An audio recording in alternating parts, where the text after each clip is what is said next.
Renewal. Liberal Protestants and the American City After World War II. By Mark Wilde. Published by the University of Chicago Press.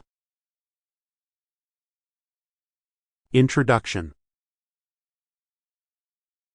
In the decades following World War II, a movement of clergy and laity tried to restore liberal Protestantism to the center of American life.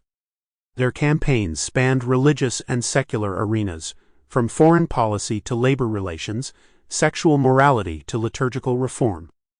To accomplish their objectives, they set up ministries alongside any number of social institutions and groups: colleges, scientific research centers, apartment complexes, coffeehouses, music clubs, prisons, and farm workers' communities among them. Yet the most extensive labor of what some called the Renewal movement occurred in the struggling working class and increasingly non-white districts of urban America. Chastened by their failure to avert war and the Holocaust, and embarrassed by missionaries' complicity with colonial regimes, these liberal Protestants redirected their energies back home. It was in the city, long a site of Protestant anxiety, where the church was weakest and most needed.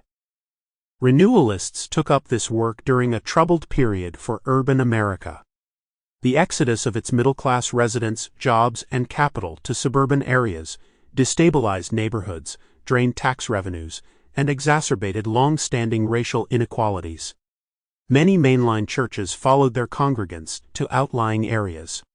Those that chose to remain in the cities faced an uncertain future. In confronting the consequences of suburbanization, deindustrialization, and racial tensions that became encapsulated in the term urban crisis, these liberal Protestants were not only attempting to maintain their churches. They joined innumerable efforts to preserve communities in cities whose fates seemed unclear, thereby refracting a larger struggle among the mainline to control its urban future. The Renewal movement fits awkwardly into conventional narratives of post-war religious and urban history. True, it emerged during a broad religious revival that swept the American middle class from the late 1940s to the early 1960s. But historians tend to locate that revival in the suburbs, where most congregational growth took place, and which shared the anti-urban animus that drove so many middle-class Americans to the metropolitan periphery. The city, after all, is supposed to be toxic to religion.